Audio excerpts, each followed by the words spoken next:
of starting a career in HR. Yeah, so welcome everyone to this edition of Starting a Career in HR.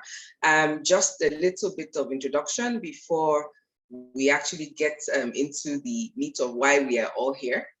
We are all here obviously because you must be interested in starting a career in HR.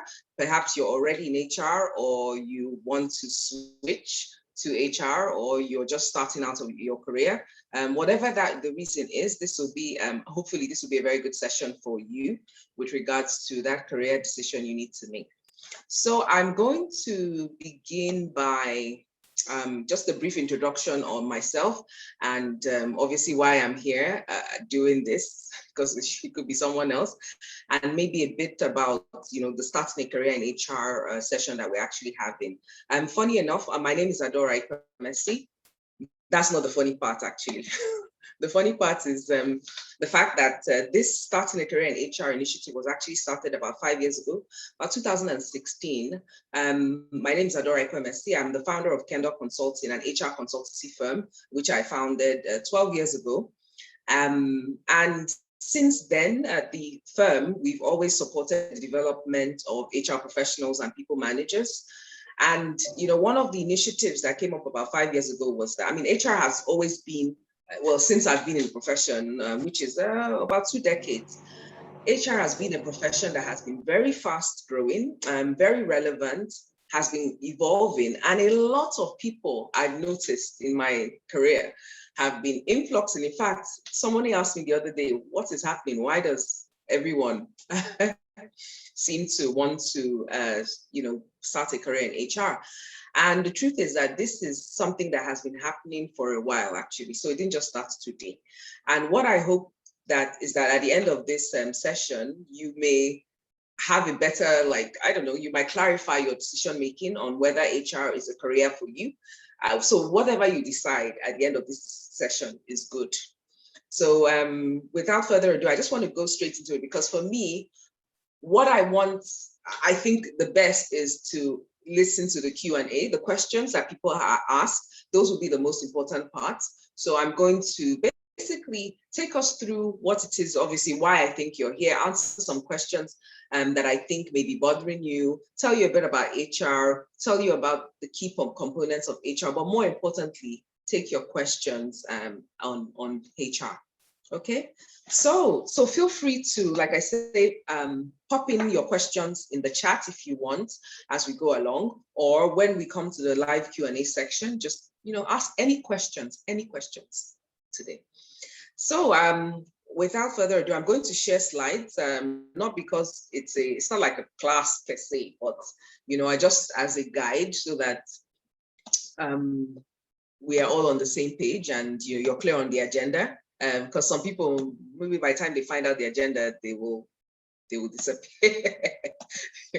Okay, so good. Let me right. So give me a thumbs up if you can see my slide. Right. So give me a thumbs up if you can see my slide, just to make sure that good. Technology has a way of doing things when it comes to this session. So yes, right. So the agenda is pretty straightforward. I'm going to answer your questions. So when you say, why am I here? Why are you here? And talk a bit about human resources, what it is. And then some of the other questions I think might be bothering you, like, okay, how do I even begin? How do I, now that I even know what HR is, how do I begin? How do I decide if it's the career for me? What is it about, and things like that. So I'm just going straight into that. So the question, why am I here? So why are you here? Good question. And please feel free in the chat, tell me about your particular circumstances. Answer the question, why am I here? Why did you sign up when you saw, are you interested in starting a career in HR? What is your main focus? What did you sign up for? Okay, so I'll be looking through the chat and I will make sure that I answer that, during this session. As many questions as I can answer, I'll answer during this session. So why are you here? Okay. And one thing I would say to anyone, and this is not just about you being interested in a career in HR, whatever career it is, I would expect that, well, obviously to make it, to give yourself more clarity, to basically make sure that you're making the right decision, to have a fulfilling career. It is important that you do some kind of self-assessment, a career self-assessment. And what is a career self-assessment? One thing that makes careers fulfilling is if what you do in your job is aligned with your values, your belief system. Imagine doing a job where, it was quite the opposite of what you believe in or what you enjoy as a person. So a career self-assessment, and this is for anyone, would involve you assessing your values, your interests, your personality, your passion, your favorite skills, the things you like doing. What are your motivators? What's your communication style? Now, why is this important? For any career, imagine, that human resources management is focused on people, like human resources. Human resources are obviously human beings, right? So imagine if you're someone who generally doesn't really enjoy working with people. So you don't really have an interest in people, okay? And imagine if you had values, like, of course, people who are in human resources, because you have to deal with a lot of different kinds of people, imagine all sorts of people. You have to be somebody who values people's opinions and somebody who values diversity, like you appreciate the differences in people. But if you're someone who, who is not objective, you're somebody who forms cliques, you can be very partial, then you may not make the best HR, because imagine companies deal with all sorts of people from different parts of the world, from different parts of the country, with different belief systems, from different classes. Just imagine. So your belief system really helps you be more, be a better performer, depending on the career that you choose. So it's very important that anyone, whatever career you choose, and this is not just restricted to HR, that you do a self-assessment. Find out what are your values. What are those things that you believe in? What are those principles that guide you? What are those things that, you will not stand for, or you will not stand down for? What are those things that make you who you are? It's very important that you know those things, okay? It's very important that you know what your interests are. Are you interested in people? Are you interested in things? Do you like analyzing data? Or do you prefer, do you like working with people? Do you prefer working with things? Do you like, are you a problem solver? Are you creative? What are your interests? Do you prefer outdoor field work, or do you prefer paperwork? Those things are very important. Do you like speaking to people? Do you like public speaking? Do you like managing people? Do you like, advising people? So these are different things. You need to know what your interest areas are. What kind of personality do you have? What's your preferred work style? Are you the kind of person who relaxes by listening to music by yourself? Or are you the kind of person who, if you don't go out with people on a Friday night, or if you don't go to a party on Saturday, or you don't go to an event on a Saturday, or you don't go to church to mingle with people, you're not satisfied? What kind of personality are you? Or how do you relax? Do you need people around you to relax, or are you somebody who relaxes on your own? Are you introverted? Are you extroverted? So those things. What's your passion? What can you, what are those things that you carry on your head, so to speak? What are those things that, that make you mad? Yeah, because the truth is that when people fight for justice, it's actually driven by the emotion of anger. So when we talk about people who are like activists, or who are like, freedom fighters, they're actually angry people. So don't think that everyone who's angry is like, you don't have to be angry like that. But in justice, the emotion that drives like somebody fighting for other people, and when I mean fighting, advocating, it's actually anger. So I mean, if you know anything about psychology, you know that. So emotions, they don't have to be, everyone who's angry is not a screamer or shouter. There's kind of mellow kind of anger, because you can't be satisfied with the status quo. For you to stand up for something, for you to go out and protest, even if it's a peaceful process, you have to be angry. So what are your passions? What are the things that you live for? And what are the things that like I say, when I tell people you will die for, there's some things that, you love so much with such passion and emotion, right? So these things are important. Now, why are they important? Because imagine doing what you love. It will be, imagine, okay, I forget that thought. Imagine doing what you hate. Just imagine how you feel. Some of you, some of us, at different points in our careers, you might have gone or you are still going to a job that you hate. How do you think you perform in that job? It's probably one of the most miserable things to do.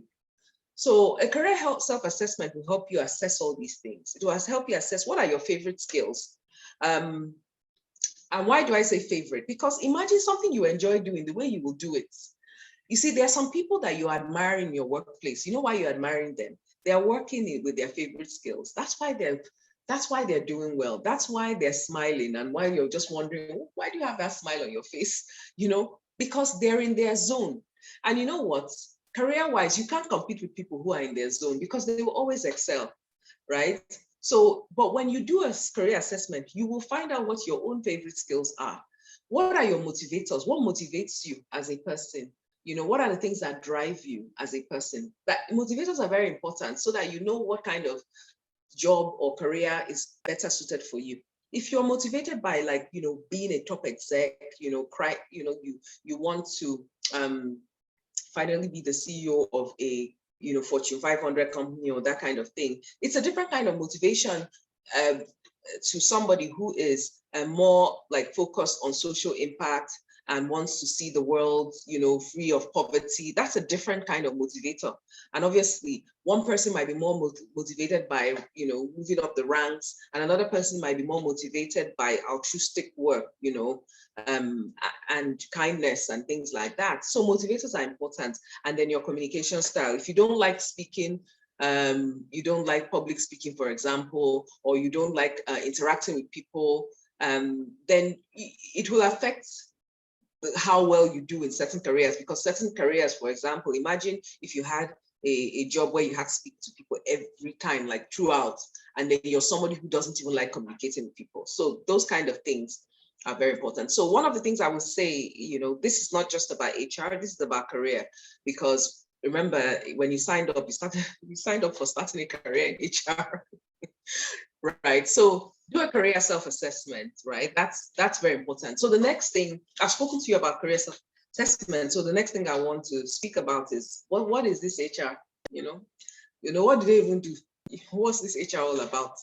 So now going into it, I'm going to, quickly just tell you about what HR is.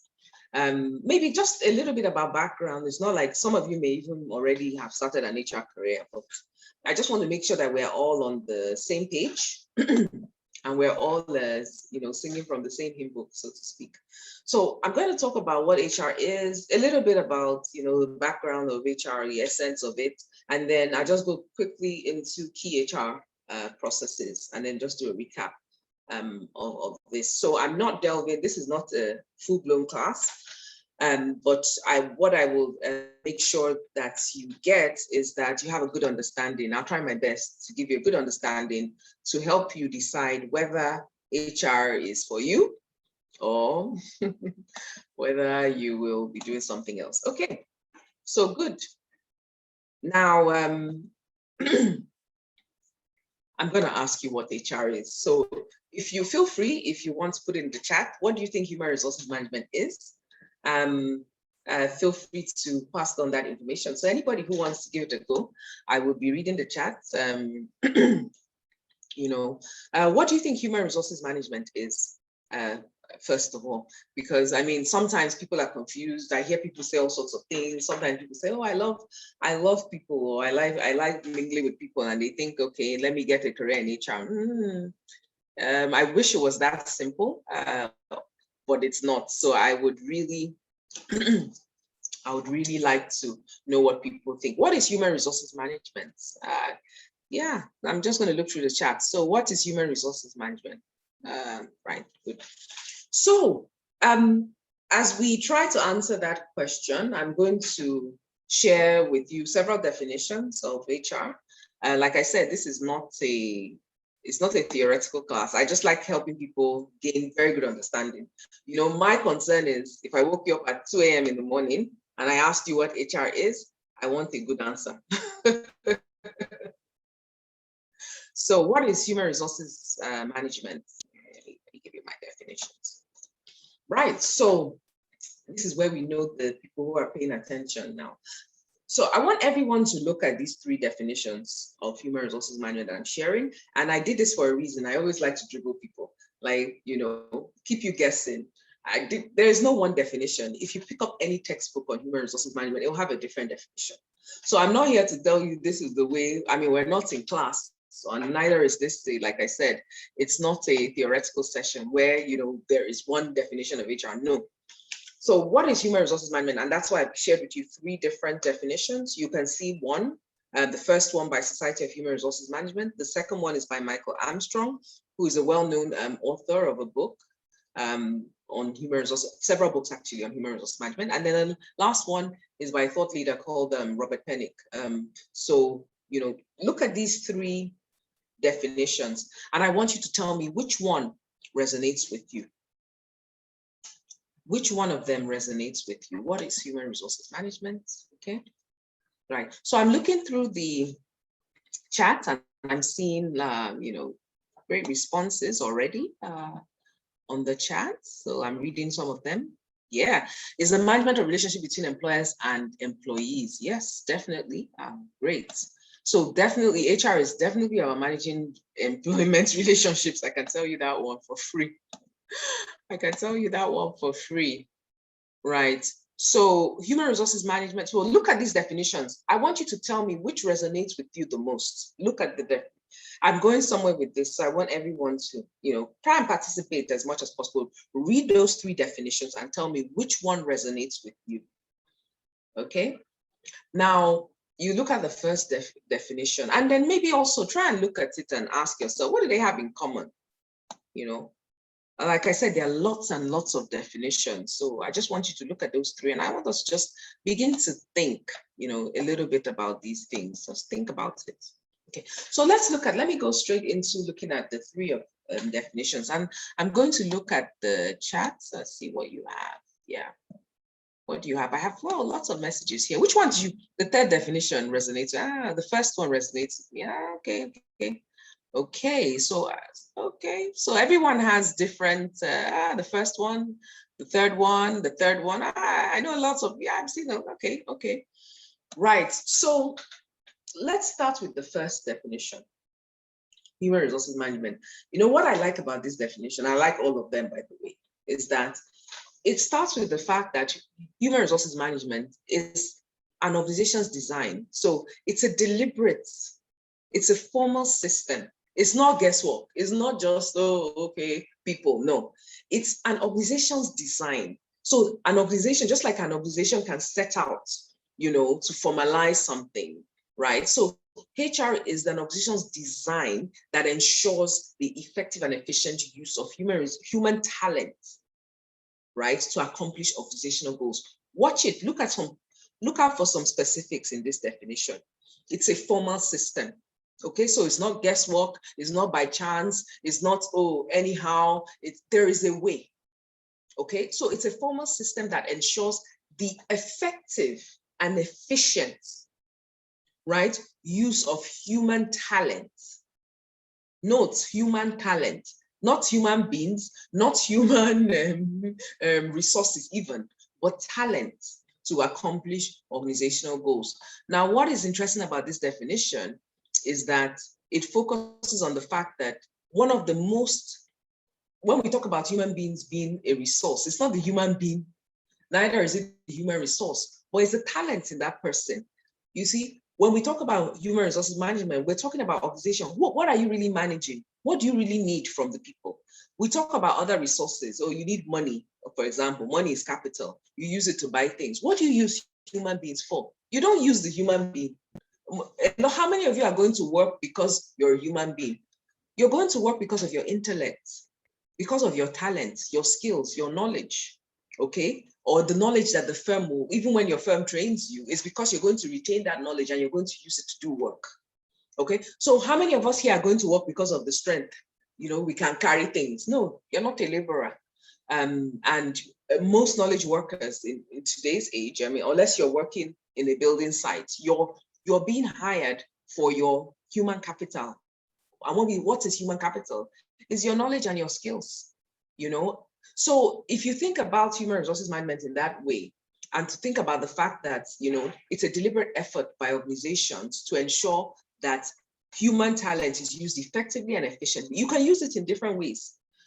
Some organizations are not using their human talent effectively, so they're not getting results from them, or they're not using them efficiently. So they are wasting a lot of resources and they're getting very little output.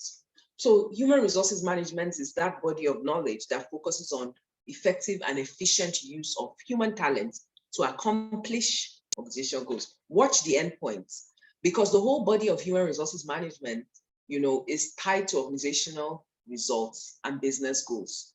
And that's something that people need to understand. HR management, the concept itself, the body of knowledge itself, strategic human resources management, call it what you want, focuses on accomplishing results, business results. Okay, so if you're thinking that HR is not one of the biggest myths, or some people are coming into HR, or maybe you're coming from a more administrative function, HR was designed to deliver business results. That's one of the things that you need to understand. Now, how those results are delivered depends on the kind of human resources management systems that you put in place. But make no mistake in thinking that HR is an end in itself. It's not. And this is where a lot of HR professionals who are not excelling in their profession, this is where they miss it, because you are not delivering. You forget the essence. The human beings are not working. It's not an end. Their work is not an end in itself. It's because they are part of an organization and that organization has its vision, clear goals and strategic priorities. And those human beings are part of that effort to deliver the goals of the organization. Okay, so if you look at the second definition as well, the only reason why I'm looking at three different definitions, I want us to just turn, I want it to be like when they turn you this way, even if they twist it, you still understand it. There's a way people can come from different angles, and you'll be like, oh, if you didn't really understand the concept, you'll be like, oh, they didn't teach me that one. But no, I just need you to understand the essence of human resources management. Now, so if you look at the second definition, it talks about, again, it's talking about the fact that HR is a systematic approach. So you see, the focus on systems was in the first definition. It's in the second definition as well. What are these two definitions telling us? There is a way. What is a system? When we say something is systematic, immediately what comes to your mind? If I told you something was a system, what do I mean? System. What does a system? What do you expect when you hear that something is systematic? Feel free to put your answers in the chat. What does this? It means a process. Christiana says a process. Yes, it means there's a way. It's a step by step. For those of us, who studied science, remember if you studied science in primary school, we studied all those systems. Do you remember? There was a way. It's a step by step. It follows due and specific process. So those two definitions are to all the who think anyone can do it. This is to the naysayers who think that anyone cannot do HR. There's a body of knowledge. Just like you have a body of knowledge if you're going to study, biology, or if you're going to study law, or you're going to study engineering, human resources management has a body of knowledge. And if you want to question the body of knowledge, just look at any of the institutes, international or local.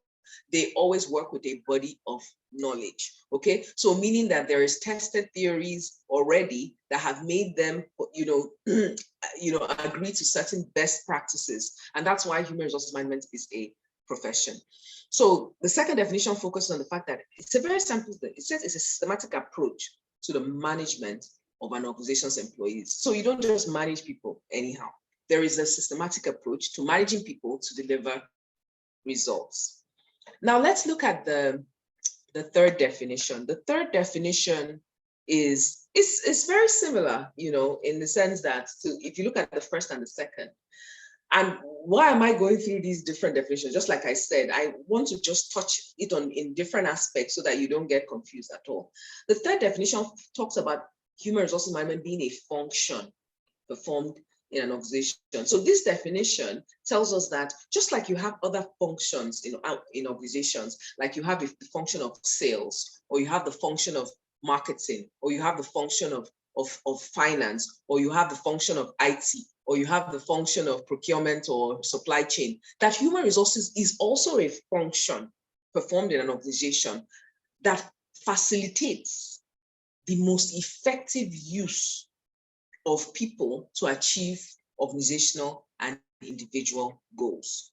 Now, what is so beautiful about this last definition is that it's just like the others in saying that it's a function and that it's systematic. Because if something is a function, obviously, that means it's a way. It's because a function is not, it's usually one particular, some of us know functions as departments or a unit, so it's a function. And of course, functions have processes, they have systems, in an organization. But the role of this function called human resource management is to facilitate. And what does facilitate mean? It's to aid, to help, to, to work the most effective use of people to achieve organizational and individual goals. But this last definition doesn't just focus on organizational goals, it adds the individual goals. And I know that's why some people like this definition. But you know what? If you study human resources management, you will know, even without the addition of individual goals, anybody who knows anything about people knows that people need to be motivated in order to deliver results. So if you're going to, anyone with any kind of, well, let me not say, it's not common sense. That's why it's a body of knowledge, and that's why we all study it. Because people have studied people. So if you're going to use people as a resource, trust me, human beings are the most sophisticated of species. You cannot just get a human being to do something. They're complex. They're intelligent. They want, what's in it for me? So anybody who knows anything about managing people knows that if you want to deliver business goals and you want to utilize talent of people to deliver those goals, then you must also factor in the goals of the people. Because trust me, a human being is the only one who can tell you they're doing something and they're doing the opposite.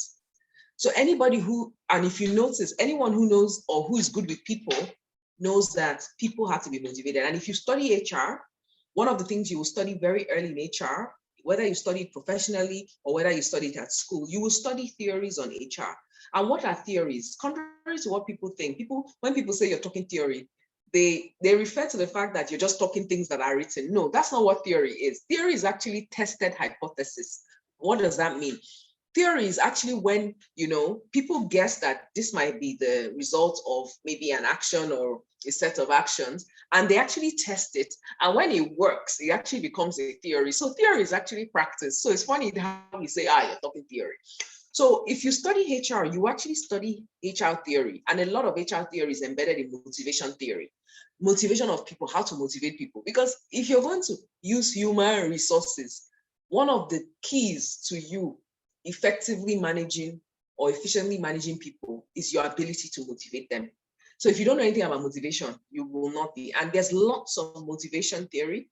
And when you study those theories, they are, like I said, they are tested to find out how you can motivate people. So there are lots of tests done. So the theories present us with best practice on how you can motivate people. Because if you're going to get things done through people, you definitely need to know how to work with them and get them to, because a lot of things in organizations fail because of people. When an organization is doing well, it's because of the people in it. When an organization is doing badly, it's because of the people in it.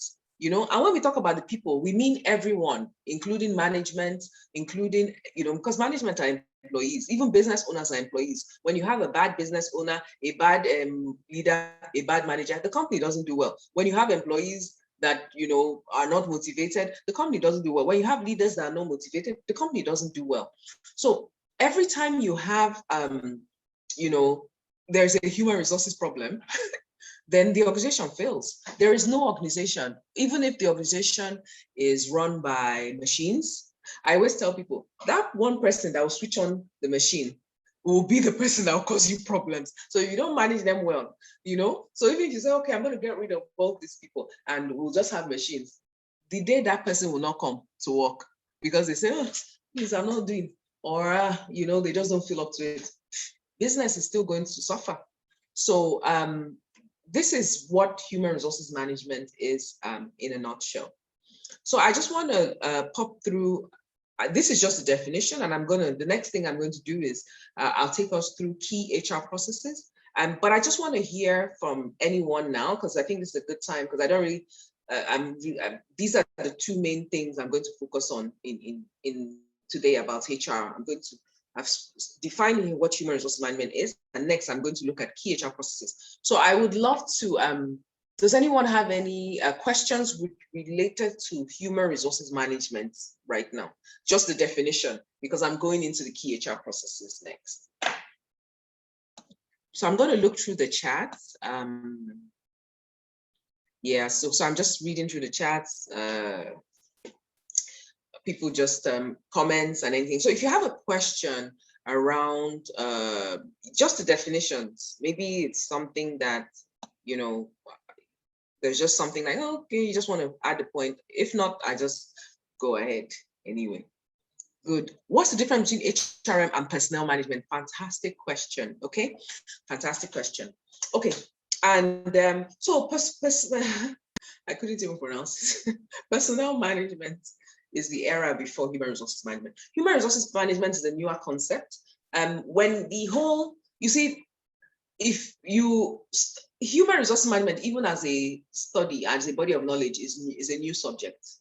University started teaching it probably in the early 90s. So it's probably about, just about, would it be up to 30, about 30 years old now, right? So before then, when people were like, when people were still studying economics as the main social science, you would see that factors of production, people understood, land, people understood, capital, you understand, and labor was the one that, people hadn't really gotten their hands around, labor. It was because then it was really about the labor in human beings. So personnel management, the early days, is the predecessor to human resources management. Then the focus was more administrative. The focus was more on personnel, as in, okay, how many people do I have? I have 6 people. These are what they do. And they were more kind of laborious kind of work. It wasn't, so it was more about, okay, these are people and this is what they do. It wasn't strategic. Human resources management was a more strategic concept, and it focused on delivering results, business results through people. And that was when, the focus changed from the human being in terms of maybe even manpower and, their energy, human resources, to human talents, their skills. Yeah. So when you think about personnel management, the language usually refers to less strategic. It's not the strategic side. It's more the administrative side, and focus more on, just the human beings, doing the work and the administrative part of HR. But as HR has evolved to be more strategic, human resources management focuses on the human beings, the talents, and how they utilize their talent to deliver business results. Yes. Someone asked, what's the relationship between HR and admin manager? Because we have job titles like HR and admin. Yes, because a lot of organizations combine functions. So when HR is to do with delivering results through people, managing employment relationships, managing key HR processes, recruitment, performance management, employee engagement. Administration in companies is usually facilities management, or, it might include procurement or things like that. So it's not HR. But some organizations combine HR and admin, just like some organizations combine finance and admin. But you would not see HR and administration. The administration that is HR is, of course, when you're admin, you must do some administration to carry out your HR processes. Like, for example, if you were recruiting, of course, you would have to shortlist people. That's an administrative task, but it's not administration, it's HR administration. You're administering for your HR role. But pure admin is usually not, well, for most organizations, when they say pure admin, of course, some organizations have HR under admin, but pure admin, a lot of organizations also classify other activities which are not HR under administration. Yeah. Okay, let me see. So I'm just trying to look at the question. Can you please expand more on strategic HR? Let me go, sorry, there was a question before then. Let me answer that question. Yeah, someone said personnel management views people as tools, while HRM views people as assets. Yeah, that's a very good way to put it. Yeah, so it's a different concept. Well, this is HRM is a more sophisticated concept than personnel management. What is the versatility of HR professionals? For instance, let me see, I'm a banker looking to make a move to HR. What are my chances? Oh, okay. I'm going to talk about career change towards the end. So please just remind me if I don't. I will mention it because it's part of my slides anyway. Expand.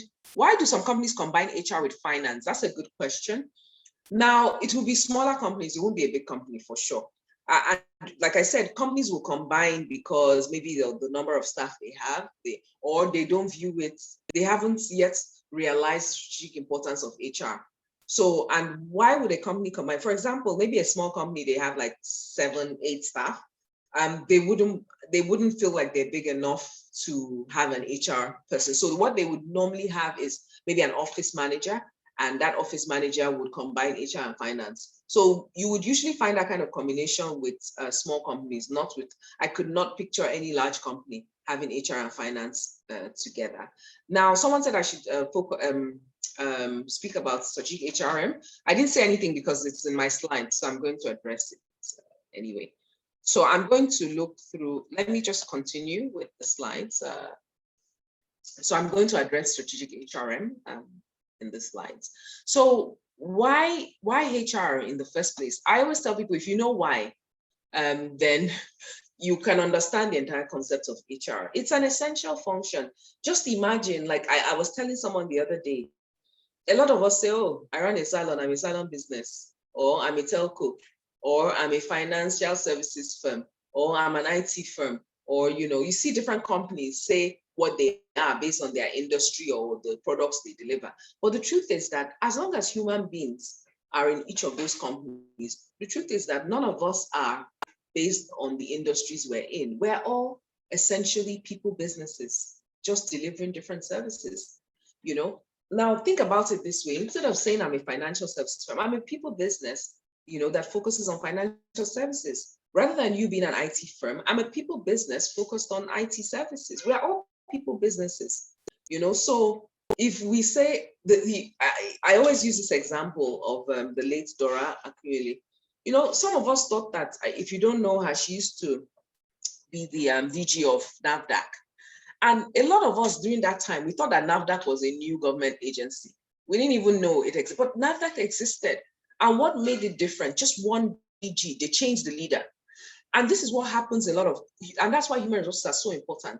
Sometimes it's just one change. If a bank is not doing well or a company is not doing well, the board will change the management. Just changing those few people makes such a huge difference. So managing people are so key to success. They can make or mar a business. Every time you see, so for those of you who are football fans, why do they spend so much on players? It seems crazy. It's the same thing. Why do good companies spend so much on staff?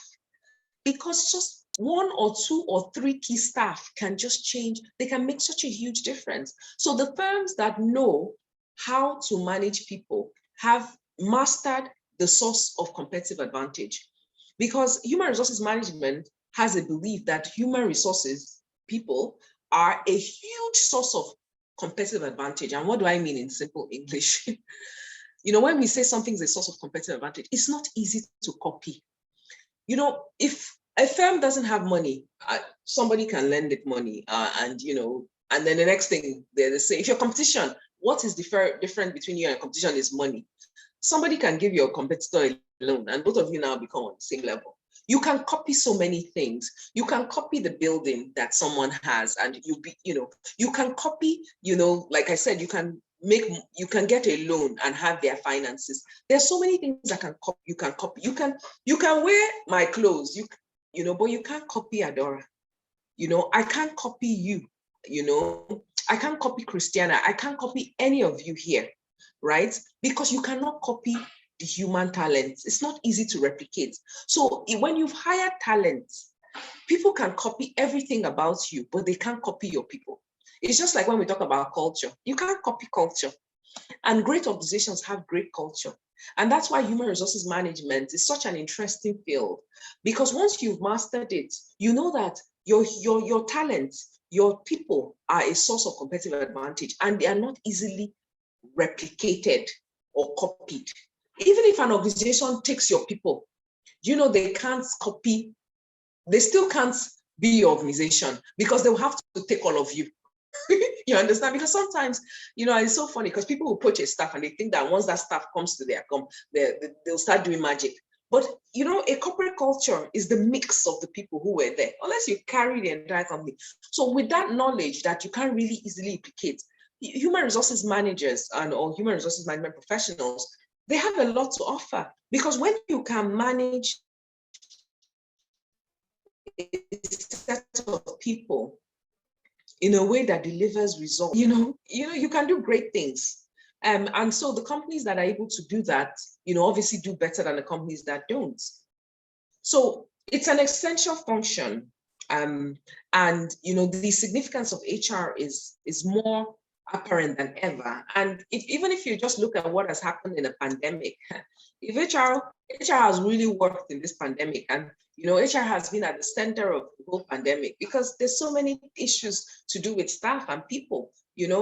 Whatever you're doing for people, whether it was positive or negative, it involved HR, from layoffs to pay cuts, to managing people, to counseling people, to skilling people, reskilling people. So HR has been at the center of everything, working from home policies, whatever it is, hiring people again, So HR has evolved, and the role of the HR professional is constantly evolving, but it has evolved, right? From obviously traditionally was more administrative, and of course now we can say that HR is much more strategic. So administrative in the sense that personnel management was all about, okay, how many people are coming to work, signing the register. Oh, these people have come, this is the work they've done, they were able to deliver 40 this in 20 hours and things like that. But HR is not about that. HR is now about employee engagement, motivating people, engaging people, corporate culture, transformation, managing, it's more sophisticated. And traditional HR have typically been providing service, advice. I mean, we've always been kind of, advisory. That's the more strategic role of HR, by the way, giving advice, delivering service, HR services to our employees and our management, and then, putting controls in place, because HR is obviously the custodian of a lot of policies in the firm and things like that. So these are things that we just have to bear in mind in terms of the way HR has generally evolved. So I talked about the fact that HR started as more administrative, and when I say it started, the truth is a lot of organizations are still practicing HR more on an administrative and operational level. But what does it mean? I mean, to be strategic. Strategic simply means more focused on delivering business results. Okay, so how would somebody who is strategic behave than somebody who is administrative? First of all, for you to be strategic, you must be you must have a very good understanding of the business and its goals and its priorities, what it's trying to achieve. And then you're working with the business leaders and, to deliver those results. But if your role in HR involves pushing paper, marking registers, more operational things, or even some people like maybe organizing welfare packages, or, then your role is not really strategic. Not to say that we can never, we cannot eliminate administration from HR, because everything has administration, but strategic is being more in tune and aligned with helping the business achieve its goals. So when you're strategic, you're thinking about what kind of people do I need to deliver this business results? Do I have them? If I don't have them, where do I get them from? And when I get them, how do I make sure that they have the skill to deliver? How do I ensure that my talents can, deliver these results? If retention is your priority, how do I ensure that I constantly have a pipeline of talented people who can, so that my organization is never lacking in the kind of people it needs to deliver its results? How do I create the kind of place that, people deliver these results, and that the priorities of the organization are met? So those are the kind of things that somebody who is strategic will be doing. Now, if you're more administrative, then you'll obviously be doing less knowledge, brain work, more routine work, and less really critical thinking work. Okay, so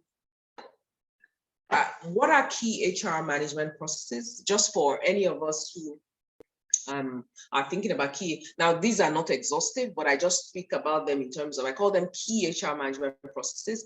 But more importantly, what I want you to understand is, understand that without a good human resources management, if you don't have a good understanding of a business strategy, you will not be able to deliver results for that business.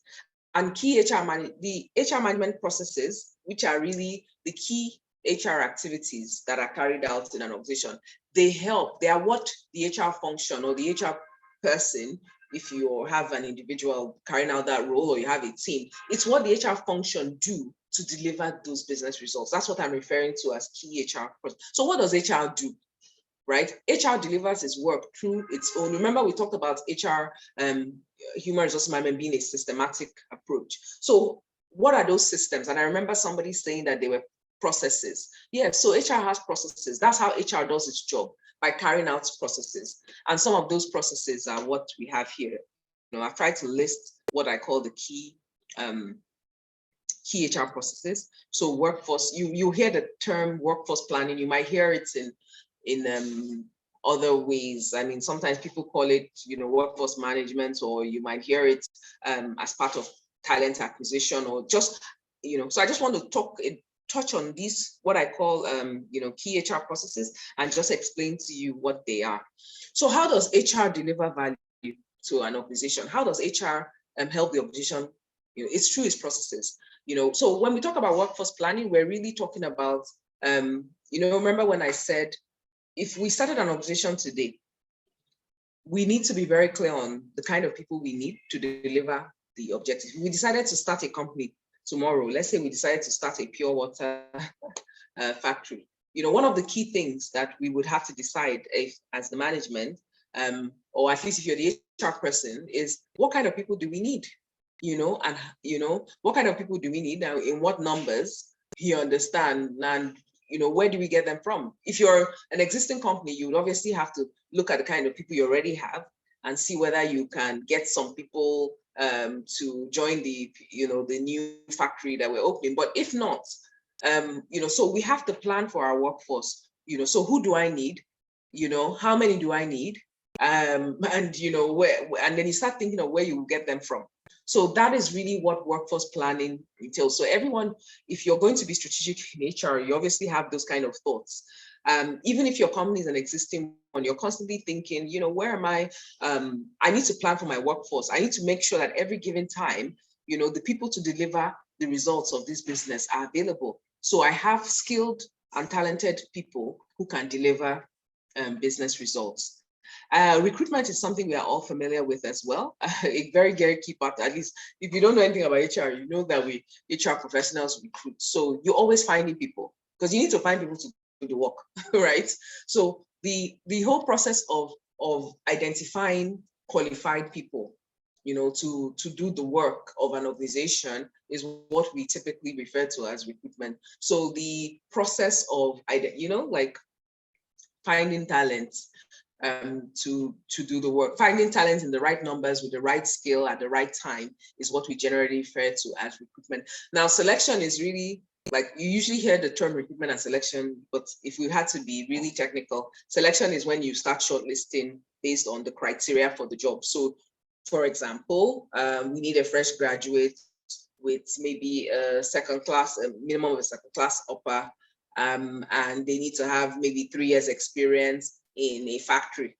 So when we start shortlisting people based on criteria, then we've moved from recruitment to selection. Recruitment focuses more on, ensuring that we can attract the right type of candidates to apply for the position, while selection focuses on, shortlisting, using the shortlisting criteria that we have to actually identify the most suitable candidates for a role.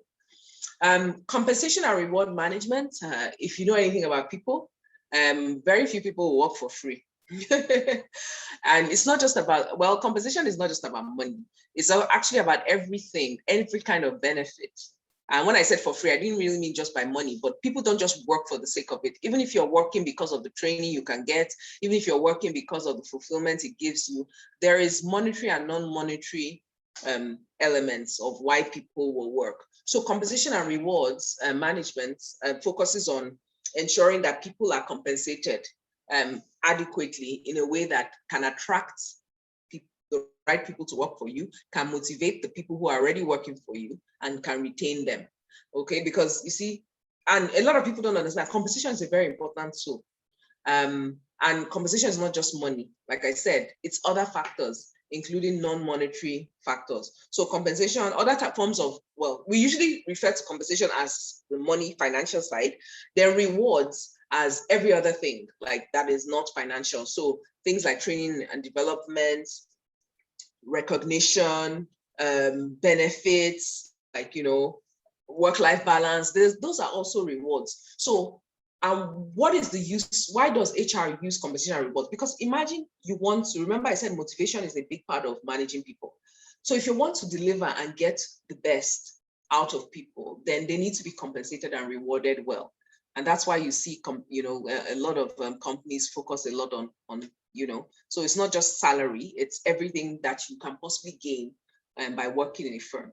Even the reputation, the brand, of the firm is part of compensation. You find that a lot of HR is, HR is a cycle, they're all related. Then you talk about, I want to talk about performance management. If we come together as a group of people to deliver business results, then one of the most important things that those people must do is perform. People don't form a company so that the company will just die. People form companies, and all companies have a purpose. At least when you registered the company with the Corporate Affairs Commission, there's always an article of objectives.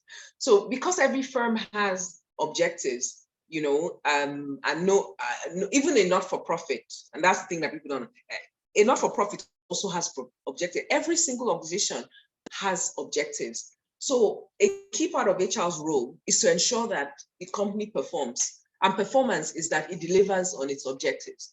So if a company has a vision, a mission, it has strategic priorities, a big part of HR role is to ensure that the company achieves those goals through people. And so you put in systems to manage performance. And that's why you might hear people talk about performance management systems, because you really want the people to perform. That's why the organization was established in the first place. So because you want them to perform. So HR will create the environment, create the systems that help people perform. Another key HR process can be career management. What is career management about? If people come into your organization and their careers are not aligned with the jobs that you have or the career options you have, you can just imagine that maybe, for example, you may suffer retention issues.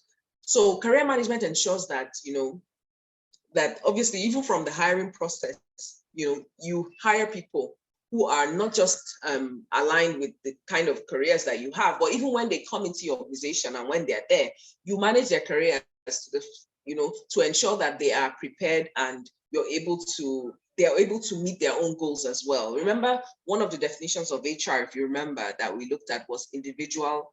We talked about organizational goals, but we talked about also fulfilling individual goals. If you manage, imagine if an employee doesn't see any career, they can't see any career fulfillment in that, or they can't see any way to progress in the organization. That will be, obviously, that means that they'll be probably thinking of in. Yeah. So career management helps us with ensuring that people's careers are managed within our organization. So there are opportunities that people can find fulfillment within our organization. And, even a good process can also ensure that at least you're able to help people, even if they can't even get career prospects in your organization, at least you have, would I say, initiatives that help them options even within and without your vision. So career management is that part of HR that focuses on, managing careers, to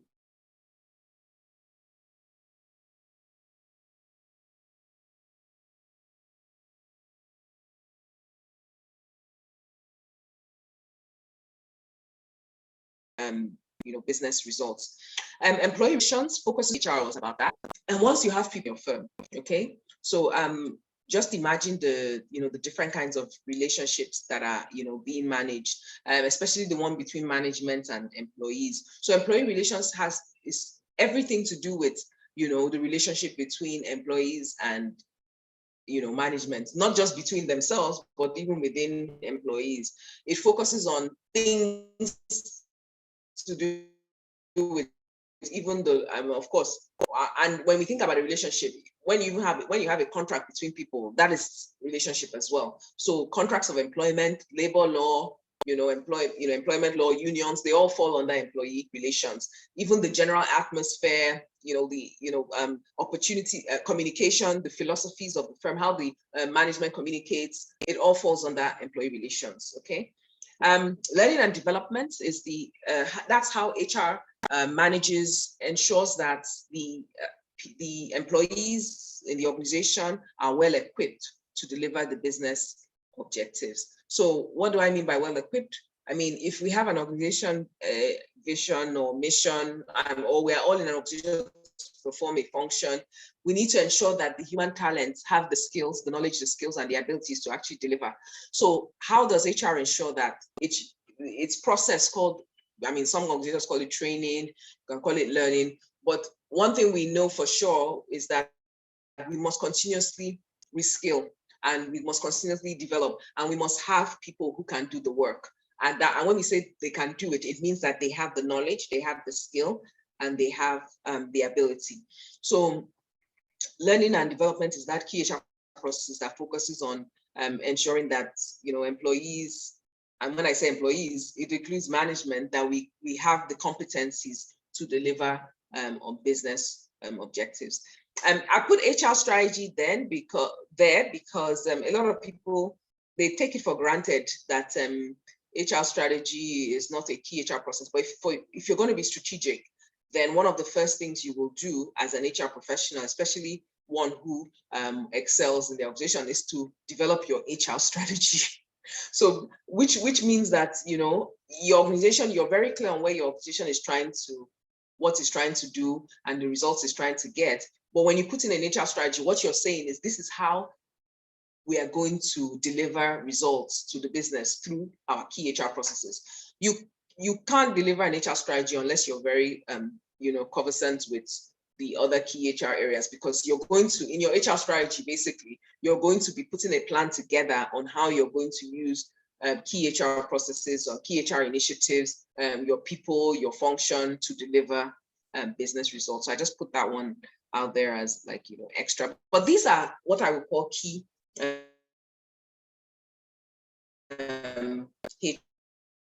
HR management processes. Okay. So please feel free to, I just wanted to just touch on that.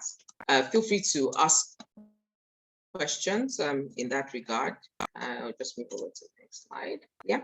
So I just summarize what we've spoken about HR. I just said, of course, HR is an essential function. If you were in doubt, I hope that by now you're very clear. The role of HR professionals is definitely evolving. I've shown you how we've come a long way. In fact, HR, is still revolving, but at least quite a number of organizations recognize the strategic role of HR. For companies who are still not sure, all you need to do is benchmark, look around you, look at the organizations that are doing well. What is peculiar about them? You might find out that they are more people-centric. And just like I said, because HR is a source of competitive advantage, it's not easily copied. It's not easily imitated. So it's definitely one that I would advise in a very competitive landscape. The best organizations can use it as a source of competitive advantage. Yeah. And, of course, just like I mentioned, the scope of HR is definitely much more strategic. And we shouldn't miss out the fact that HR's key role is to support the achievement of business goals through key HR processes. Okay. So I want to take questions. I want to take questions on, that people have. But I'll just say one or two things. One thing is, one of the reasons that HR is such an attractive profession is that, one, it deals with people. For me, anybody who can solve the people conundrum, you found the keys to the kingdom. If you can solve, some of us are intrigued. I'm intrigued. The reason why I'm in HR, I'm just intrigued. Don't think I'm not in HR because I'm an HR expert. I'm an HR because I'm just like, I'm so intrigued by solving the problem. I just want to be part of the people because it's such a big problem, right? So HR has evolved, and HR provides you a lot of parts, especially now. There's so many options. There's so many opportunities for career progression. It deals with people. There is nothing you will do that you will not.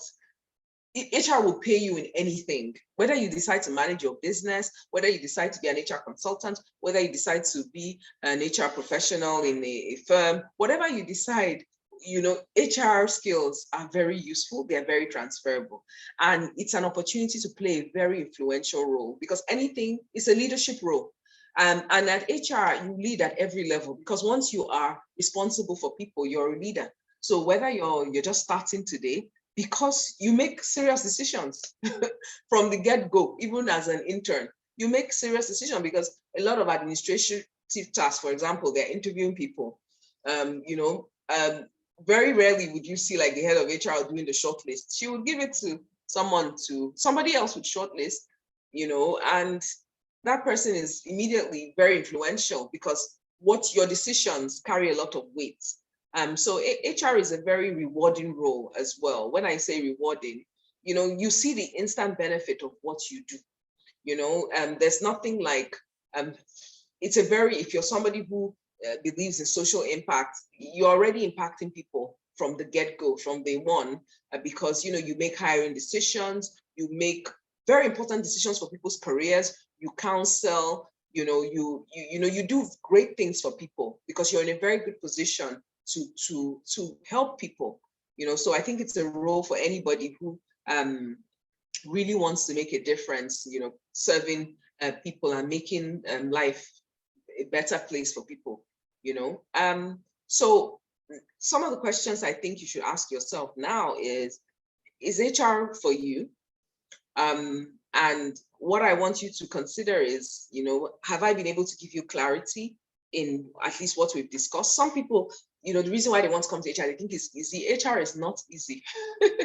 It's not easy on the people side. We know that people are very difficult to manage, and it's not even easy on the technical side. HR is very technical. So there's the best HR professionals are very good technically, like especially earlier on in their career. Now, of course, as you go up, your technicality is not really what will keep you up. And when the higher up you're in your profession, your people skills are more important. But honestly, when you're starting your career in HR, your technical skills will be much more important than, because they expect you to be very technical when you first start. So 4 things to consider, please, clarity. And then once you decide that it's for you, have the courage to make a decision, because a lot of people have been telling me for years they want to switch to HR, but they don't do anything about it.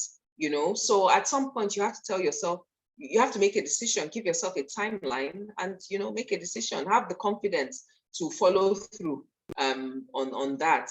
And whatever it is, you need to gain the competencies required of HR. These are the competencies. This is a SHRM. SHRM is Society for Human Resources Management.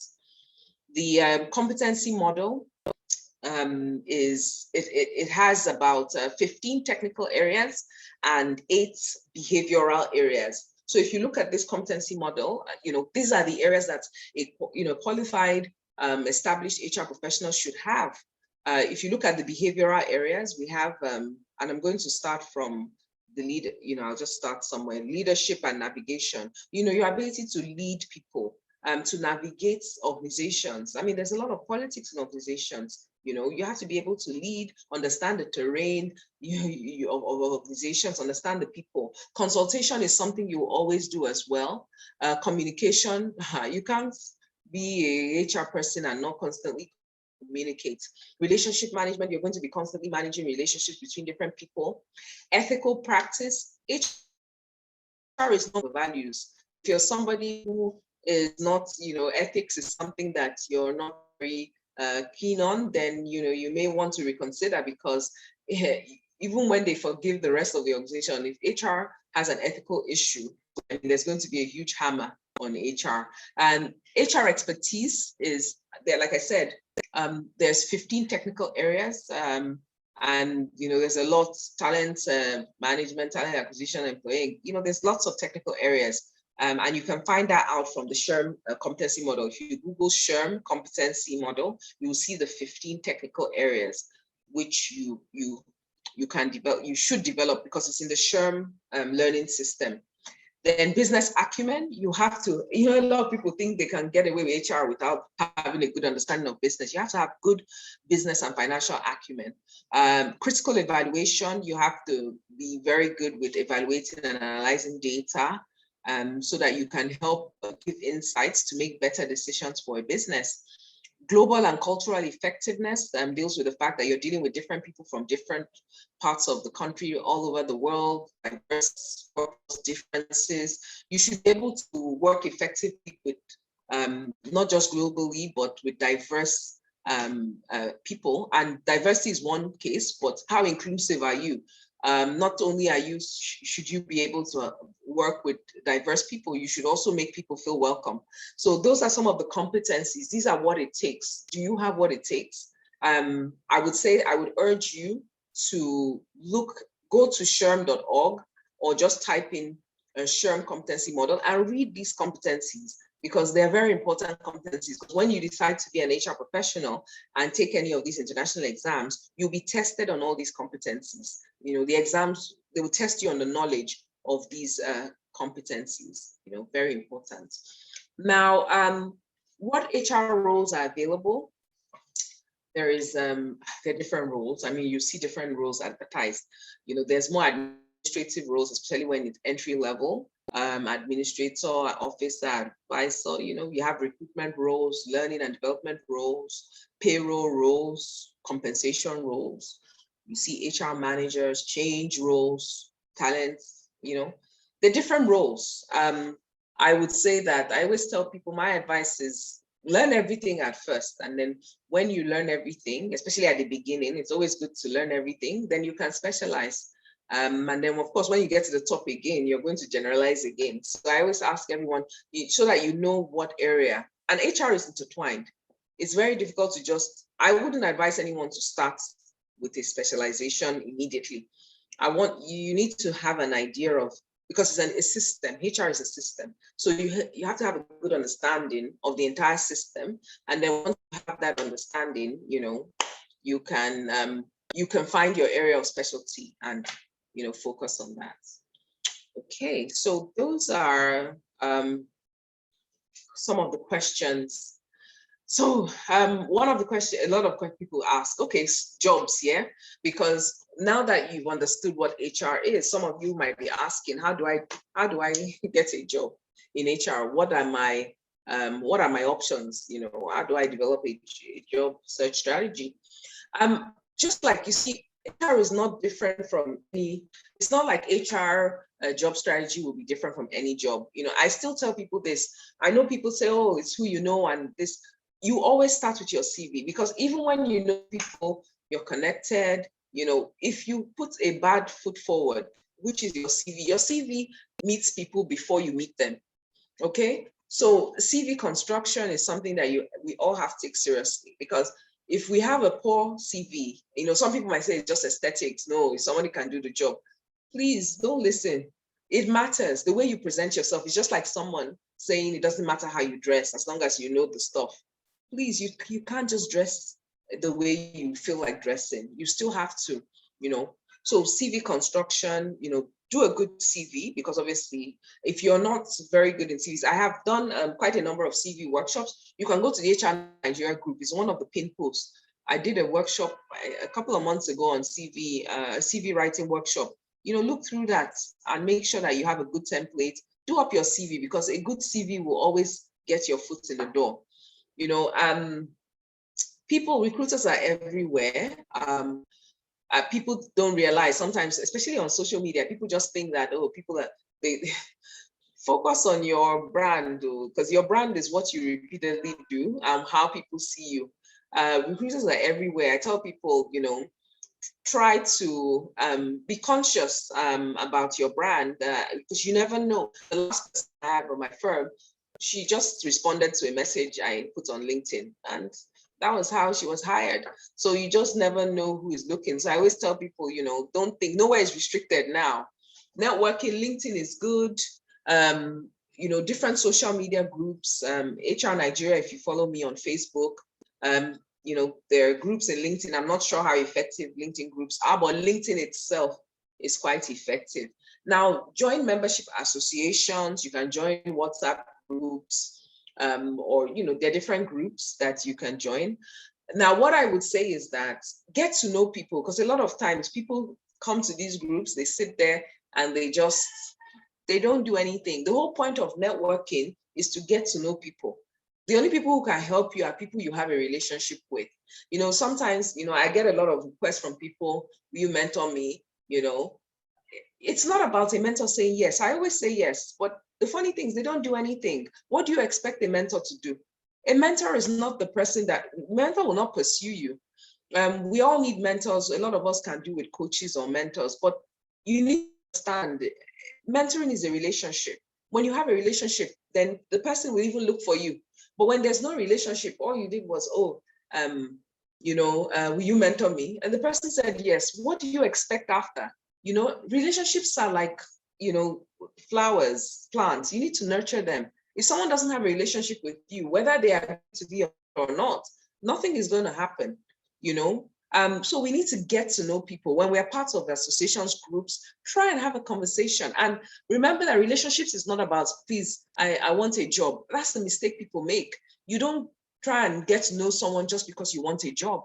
You know, how will you feel if somebody is not interested in you as a person and they're just interested in you because they want something? So a lot of people benefit from mentors when they have a personal relationship with the mentor. How do you get a personal relationship? You make yourself valuable. You know, relationships are best when they are mutual, not when they are one way. You know, so people offer your help, offer yours. I mean it, be authentic. You know, because sometimes now you hear people saying, I want to volunteer. I always tell people I run away from those kind of people, because I know very few people can manage volunteering here, especially when you really need the money. And I've seen it go wrong so many times. In fact, I think just a couple of days ago, a friend of mine sent me a message that she was looking for some interns. And why? She said because she has suffered in the hands of volunteers. And I told her, oh, I would have told you this, you know, because I'm like, very few people genuinely want to volunteer. And the truth is that they really need the money, really.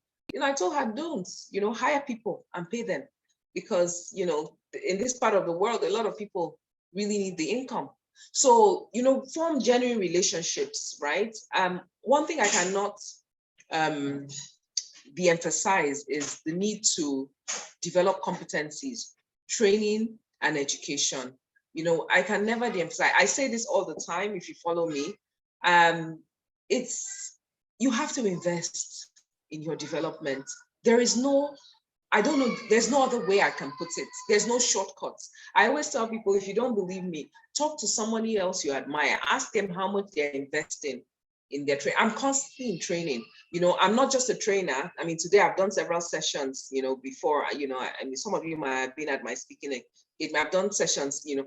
Tomorrow I'll be doing on Saturday again, I'll be doing a session. But I was also in class learning just, you know, last week. And I've probably been on 3 or 4 training programs, you know, this year as well. And some people will be saying, Dora, it's too good. still do. But most people who develop in their career and who excel in their career, that's what they do. Don't let anybody deceive you. And I say it's an open, when you say it's open secret, you tell people what you do, but somehow it's either they don't believe, they think they can get it free on Google, or they can get, the truth is that you have to invest in your knowledge. Nothing good comes for free. Just take it from me. You understand? Nothing, even I, as a business owner, I've been running a business for 12 years. Every single leap in my business happens after a training course. Every time we come up with new products, services, or there was just a major product or something, it was always because after a training program. So I know the benefits, and I've known all through my career, even when I started in HR, like, about 20 years ago, almost 20 years, I was in this situation. What did I do? I went for a training course, 1 month diploma and it's not like now that training is readily available. In my what did I do? I mean, I went for a whole month. It wasn't even HR then, it was psychology I went to study, because I didn't even know there was anything like HR. But it was that investment I made when I came back and my MD found out that I went on a 1 month training course. That was when he roped me into a new team. And that was how I started my career in HR. Because if you know my background, my master's degree is in IT. So I actually came from a technology perspective. Imagine me, I'm in HR now. Well, how did I get into HR? It was a training course, because when you make that investment, people now see you like, okay, so you're serious. You can't be trying to, a lot of people here are talking about switching. You can't be wanting to switch and you don't want to do anything. You just want someone to just see you and say, okay, come and join it. No, people will need to see the evidence. They need to know that you're serious. You can't compete with people who studied HR. You understand? To show that you are serious. You need to show your investment. You need to show, people need to know that you've made an investment, and because that shows your seriousness. So you need to develop competencies, training, in your education. You can do unpaid internships if you find them. You can volunteer if you find them, but I just have things against volunteers personally. And I think that people really know in this country, it's difficult. I've seen people, I've not taken volunteers for, in fact, a very long, maybe like 10 years. Because I remember the one time, I only need one experience, took a volunteer, within a week, she was like, oh, my daddy said, that, the transport I'm using, it's just, this is a different country. It's not, like overseas where people have basic necessities. People need money here. So I know that. So if you're someone volunteer because you are not financially strapped, then I would say I would advise you to do. But if you know you need money, you won't be motivated. So there's no point. You understand? And motivation, if you know anything about HR, is very important. If you're not going to be motivated to do the work, please do not say you want an unpaid internship or the volunteer work, because you go there and you mess up. You wouldn't perform because you're not motivated, because you're not doing it for the right reason. Okay, so there are job sites that you can also use. I'm sure there are quite a number of job sites that people can do. Then companies, some companies, not all, but I believe that some companies put their jobs that they have on their website. But one thing I will always tell you is referrals. Referrals are important, but you cannot get referrals when you don't know anybody. You need to know people. But one thing I say,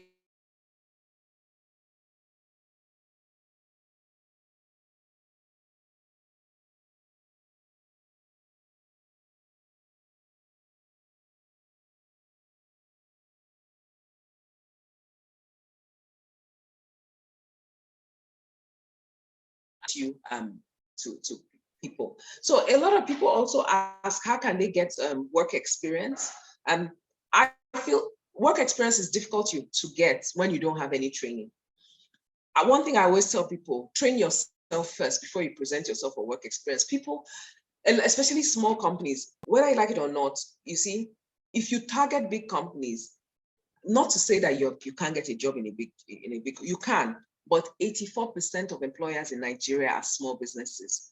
What are your chances? You are struggling with so many. So yes, as you struggle with the multitude who are trying to enter the 14% of bigger companies, please bear in mind that most people, whether you like it or not, will end up working for a small or medium-sized company. So if that is your reality, which is most people's reality, whether you like it or not, it is better to, develop yourself, because it improves your chances. A lot of times, small firms complain about training people. They say they don't have money, so they're always looking for people who already have, at least have knowledge. If you're not going to have skill, have knowledge. And so once you have the knowledge, you can volunteer. Or I always tell people, worst case, and I don't know how creative you are. I'm a very creative person. So no one wants to hire me. And I've done it. And I'm not saying it to you because it doesn't work. Hire yourself. And what I mean by hire yourself is that just create, like when I say I'm creative, I create work for myself. If you know anything about me, I give myself work. I form work, so that thing that I want experience in, I will create a project. Even if I have to go to somebody and tell them, I will create work experience for myself. I know it might sound very odd to some people, but some of us, we know how to do it. And I've done it. I'm talking from experience. Before I entered HR, I know what I did by myself, So you can get paid internships, but they're not easy to get. I always tell people, train yourself, because one thing that training does to you, it gives you enlightenment. So it opens your eyes to areas and things you never have thought about. So even if you don't get the job, you can create a job because of the training you've got. You can create one for yourself, or you can have a new idea that you never thought about because of that training. So training always pays off. That's the way I see it. That's what I would say, because if you wait for an internship, you may never get one. And sadly, things are so hard now.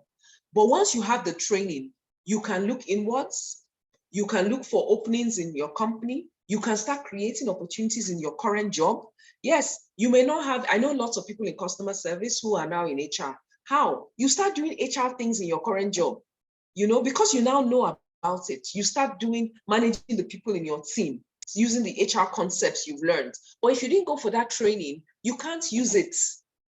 You understand? And because once you have the training, you can volunteer in schools, churches, in NGOs, in small business. You can actually do that volunteer work, but it's because you have the training, right? So you can now consider entry-level work, So if you want to get experience, like I say, experience is best when you've had training.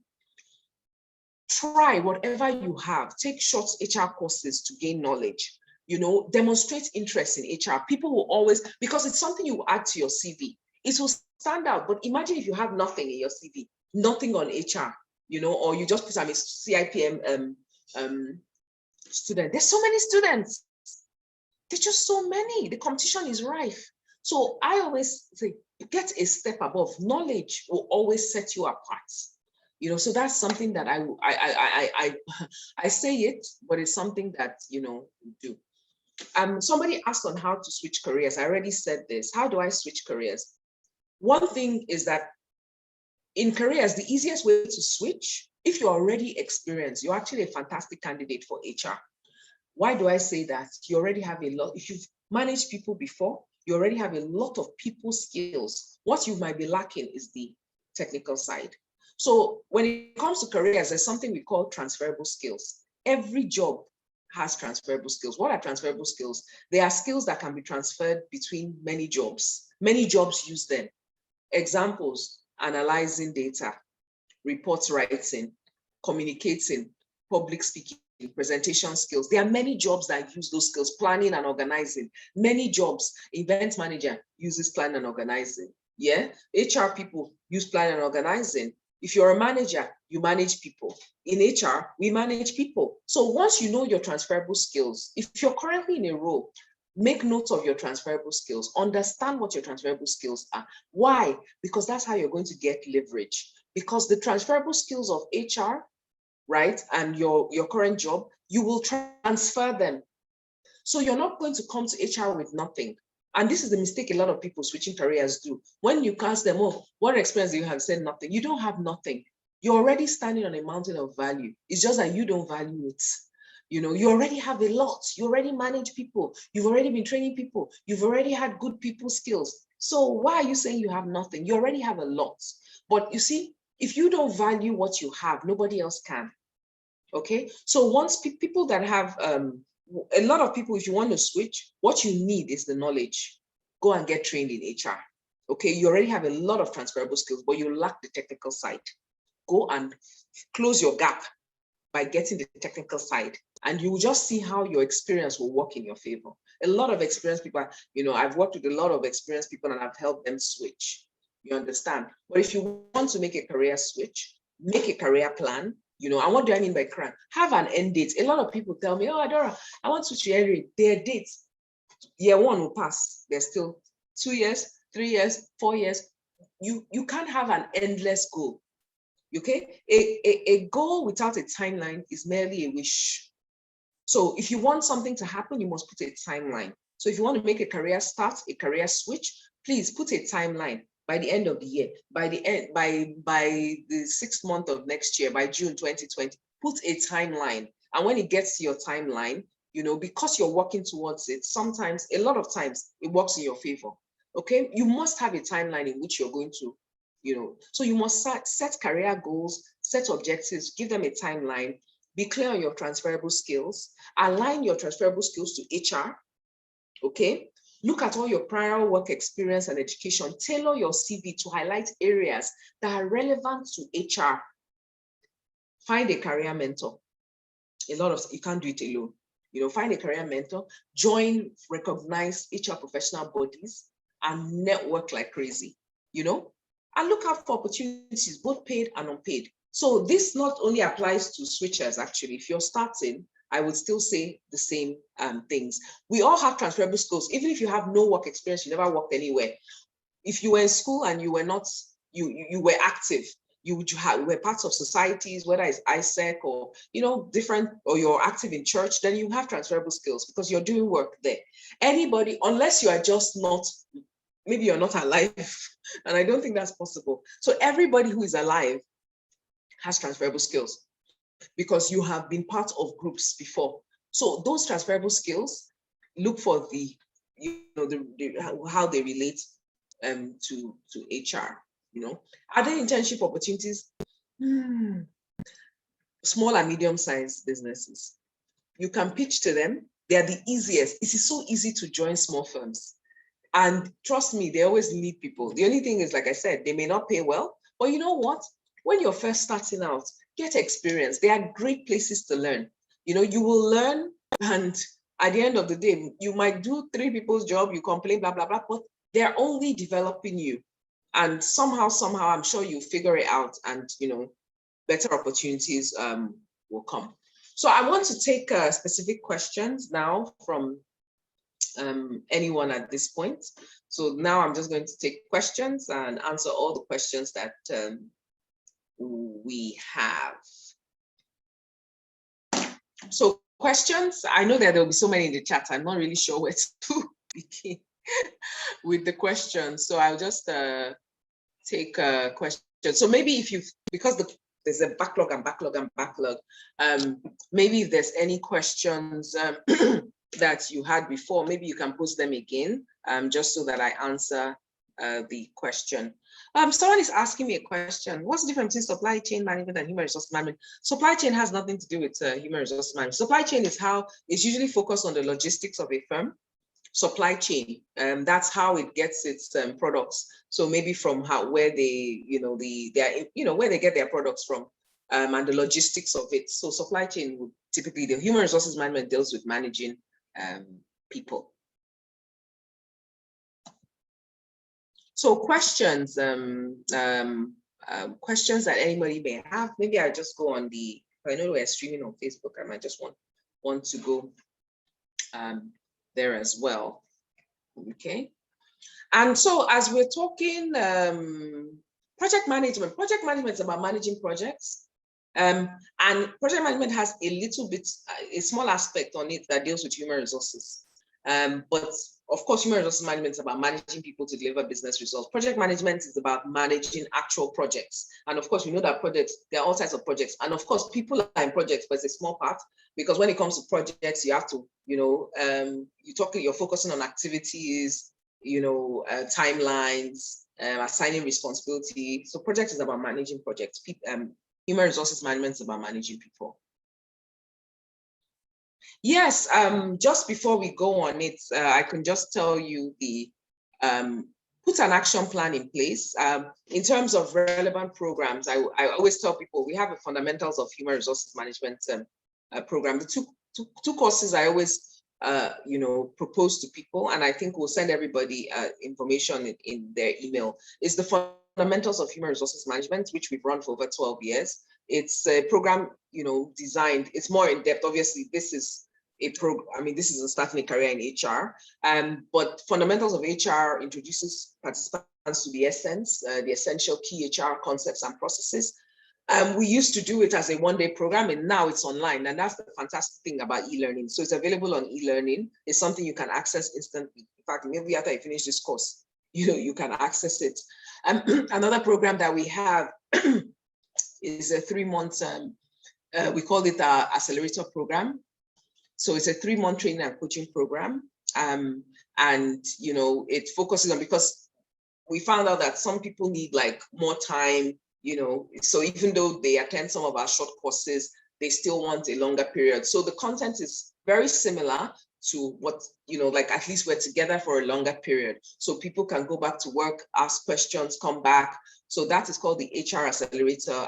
We have 2 of those. There's the Jumpstart and the Excel. Jumpstart is for people who are starting, and then the Excel is for people who are more experienced and want to excel in their career. So the fundamentals is instant, it's self-paced, it's an e-learning course. You can take it at any time, and we'll share the link with you. The HR Bootcamp Jumpstart actually starts this Saturday until November, but we take people, for throughout the September. We will be enrolling people till end of September. So that's the HR Bootcamp Jumpstart. It's the Accelerator 3-month program.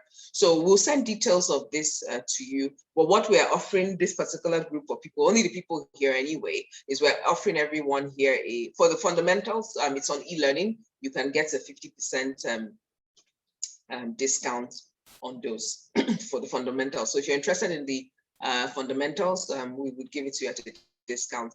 I know that we will also do a discount for the accelerator. So I think that if you're interested in that, you can send us an email at the end of this program. But we will send you we'll send you details of these programs at the end of this session. So I just want to take questions. I want to take, and of course, for people who are interested in changing their careers, we will also send you the link. I have a book. If you're not familiar with my book, it's called Change Your Career: 10 Practical Steps to a Successful Career Change. So if you're interested in the book, we'll send you the link for everyone who's here as well. We'll send you the link to the programs. And if you're interested in the book, there's an ebook available as well. So if you're interested in reading it quickly, you want to change your career, then that's it. Yes. What are the career paths for HR? I think I spoke about the career paths. Okay, let me go back. I think I can see a lot of questions. So let me go back. Sorry, I don't know what's happening. I think I've been talking quite a bit. So let's see. What's the gosh, I'm seeing a lot of questions. I saw all these questions are advanced for this starting a career in HR. Yes, let me see. I want to go back a bit to the question. Okay, so I've answered that question. What's employee relations and engagement? What does employee relations and that's a good one. So employee relations and engagement.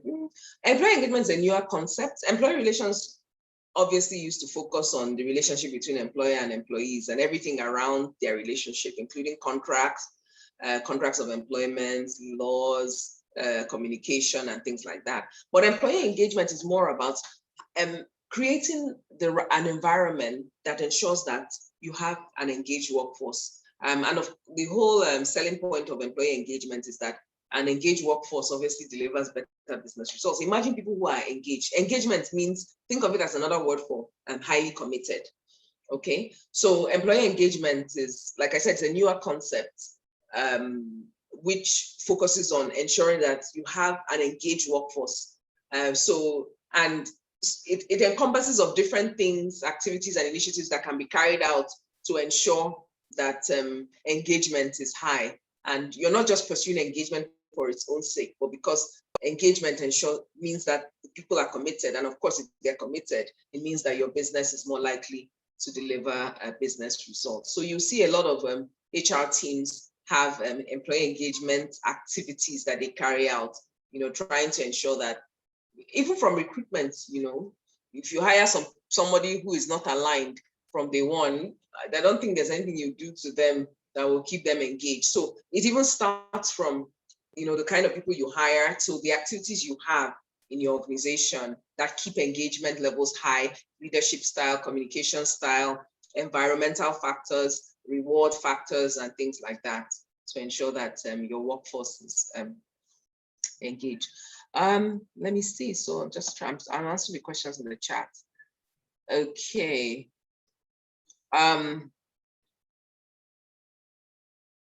Okay. You want to ask, based on your opinion, is the banking industry a best place to start a career in HR? You can start a career in HR anywhere. In fact, the last HR bootcamp we had, because we have, which was about a month ago or so. Yeah, there was a couple of bankers there. And in fact, one of them had just switched from operations to HR. And, she just got an opportunity in her bank to switch to a career in HR. And that was fantastic. And she had attended a program just like this. It was actually a career management program. And she was one of the people that asked, how could she switch to HR? And voila, it's not even 2-3 months, she had already switched in her bank because she knew how to switch. A lot of times people don't know how to change. Right, so I'm looking through the questions. Okay, so that's about banking. How important is data analytics to HR? Very important.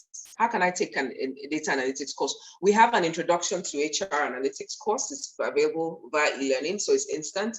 You can get it straight after this program, or you can go on our website and you'll see the e-learning courses. So we have introduction to HR metrics and analytics. That's a good starting point. What do I need to be mentored, coached by you for a quick result? Okay, I think you can send an email on mentoring. Like I say, mentoring is a relationship. All I have to do is, when people say, I get a lot of requests, or mentor me, but people don't do anything. And like I said, when you've asked to be mentored, I don't know, a coach is different. You see, a coach, you hire a coach, you don't hire a mentor. So when you hire a coach, of course, when you hire someone, obviously you pay them. So obviously that person can, they're paid, they're working for you. But and that's the difference between a coach and a mentor. So people hire coaches. Why do you hire a coach? You hire a coach because a coach can help you do what you want to achieve faster than if you were to do it yourself. A coach keeps you accountable, of course, follows up. You hire them to make sure you deliver. So that's why they work with you to ensure that you deliver your results. So I work with a lot of executives, to help them with whatever they want to accomplish. So usually with coaching, you have a agreed objective, and then a period in which you want to, close or deliver that objective, and the coach will work with you to work that. With a mentor is more of a relationship. I believe that mentorship is all about it's a relationship. So you ask someone. The mistake I see a lot of young people do is they ask and then they don't do anything. It's not, the onus is not on the mentor to do any, because they're not. I mean, you ask for it, so you need to cultivate a relationship. And a lot of people, some mentors will be busy and they may not be. Just look for somebody else who has the time or the chemistry, because I see mentoring is a relationship and both parties have to, for it to work, I think both parties. But I always tell people, the mentee, especially when you seek the mentor, you need to put in some work. And I think after a while, you find out, because you have a relationship, you and the mentor will start reciprocating. But it may not happen like that from the beginning, unless, of course, sometimes, we're lucky and sometimes we're not. I have some mentors that never call me, but I always call. I have some that call me and I never call. Like, we have a relationship now that they're always looking for me, in the sense that, but it didn't start like that. It started with me calling them because of, to help, the help I needed. But now we have such a relationship that when they don't hear from me, they call me. And, there's one I particularly feel so bad because he's always calling me and I don't even call anymore. But that's what it's like, a father figure he is to me now. Your father will not know, it doesn't count whether you call him or you don't, but that is a relationship we've built. From day one, he wouldn't have been doing that. It's because we are now, close, we have a closer relationship. So that's about mentoring for people who want to. So find someone that and don't just end it at a request, cultivate the relationship. How can I establish an HR department in an existing firm as an entry-level HR professional with an accounting background? Accounting is a fantastic background for HR. Just take it from me, So, so how do you establish an HR department? Okay. I would say, with this kind of questions, you just need to have HR training. You're not just going to go and start. I don't know what kind of firm they would be, but I would say a good way to start is to start with a consultant helping you. And someone like you, if you want to do it well without making mistakes, you need to have training. If possible, you need to have a coach to help you.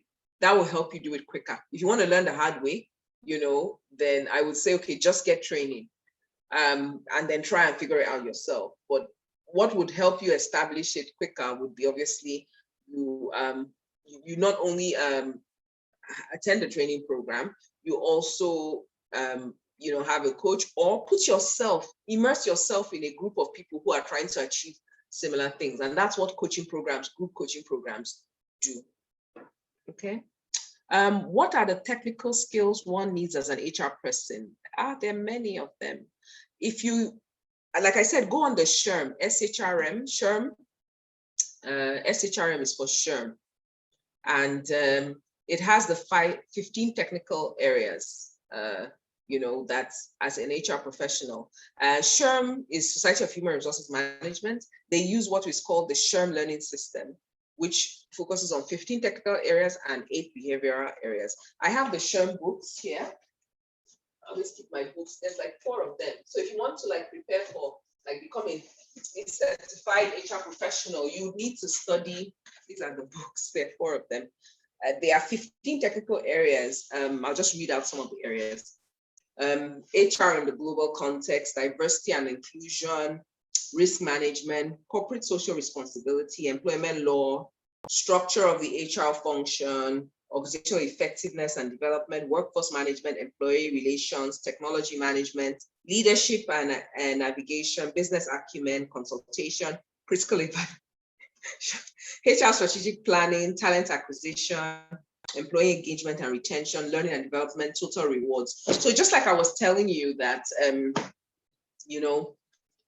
the good thing about our programs is that we use the SHRM curriculum.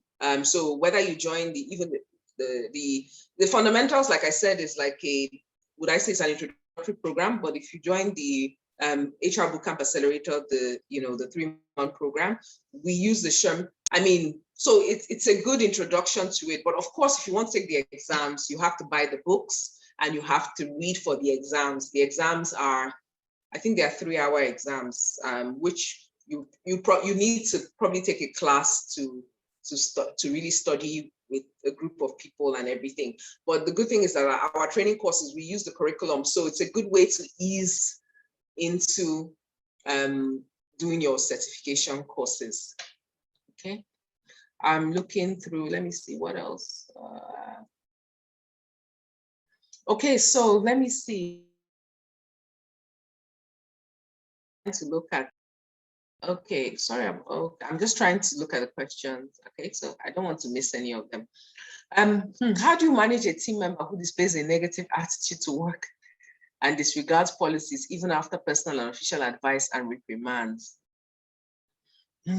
Okay, this is, like I said, I will just answer this quickly. What do you have in place? And these are some of the things that HR deals with. We must be very clear on how we manage people. So what policies do you have? If you say someone has a negative attitude, I would want to know, why do they have a negative attitude? Is it something?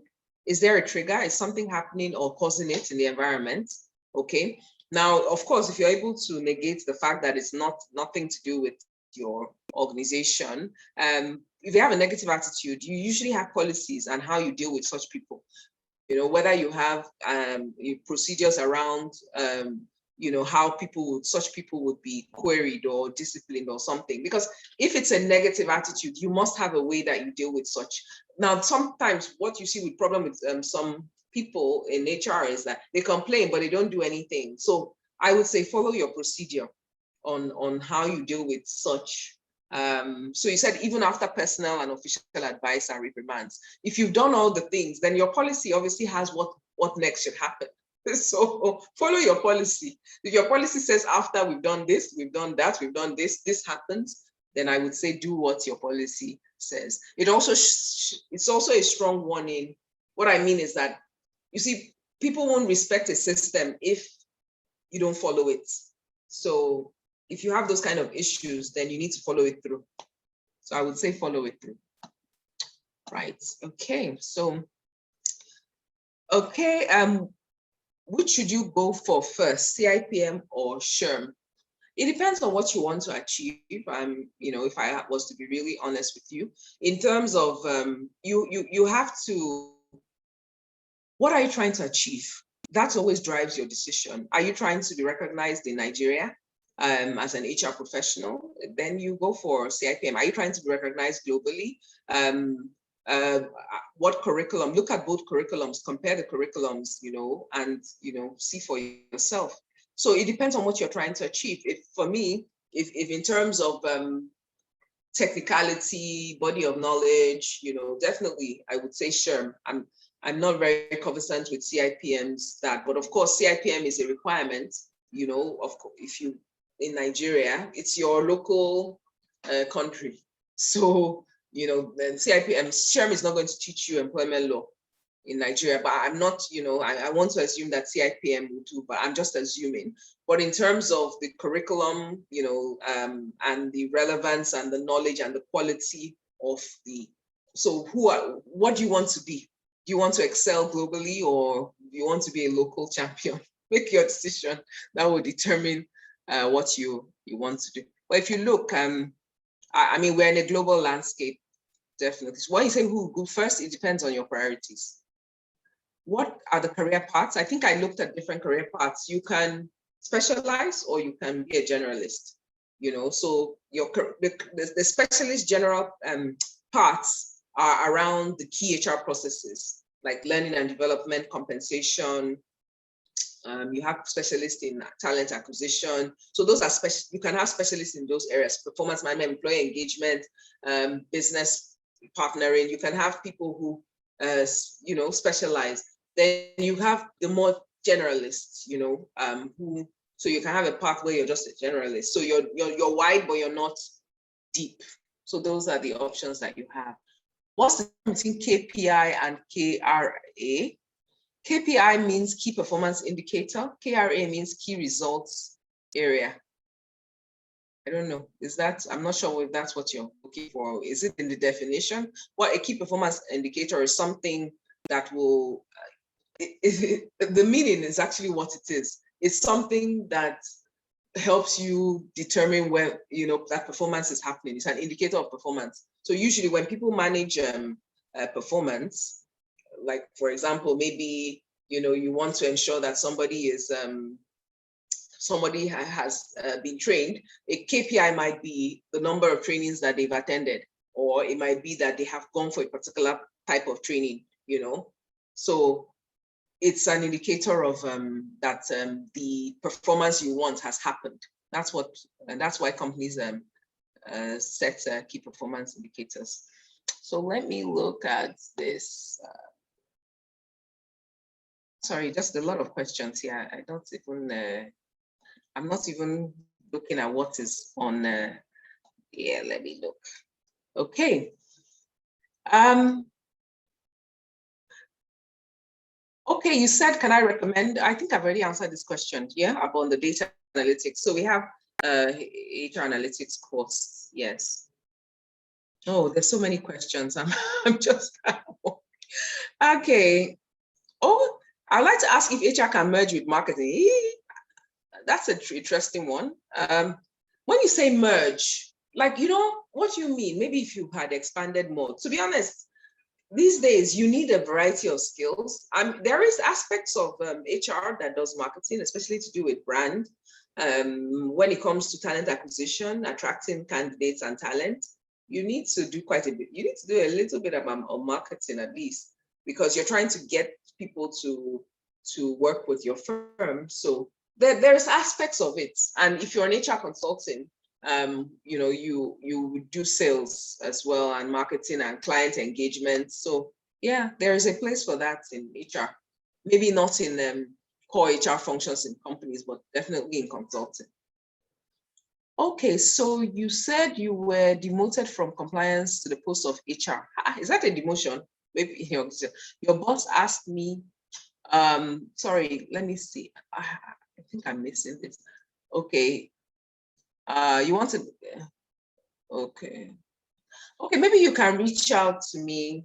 I don't, you can chat to Fatima, and maybe, yeah, you can reach me after the session about that, because it seems like a personal issue. Is there an age limit for someone who wants to switch to HR? No, there's no age limit. You can start at any age. What's the cost of writing the CIPM exam? I'm not sure, actually. I don't know, but you can ask that question on HR Nigeria. There are lots of people doing CIPM, so definitely. So join HR Nigeria on Facebook. That's where you would find me when I'm free. Thank you for, okay. When someone is an HR business partner, I'd like to know what exactly they do. So an HR business partner is, in simple terms, you're an internal HR consultant. So you see how someone like me is an HR consultant, so if I come to your organization, I obviously don't work in your organization. An HR business partner is an HR consultant that works in your firm. So they do the kind of things that HR consultants like myself would do, but they work for your firm, right? So you wouldn't need to hire us if you have them, unless they need extra help. So that's really what they are in a nutshell.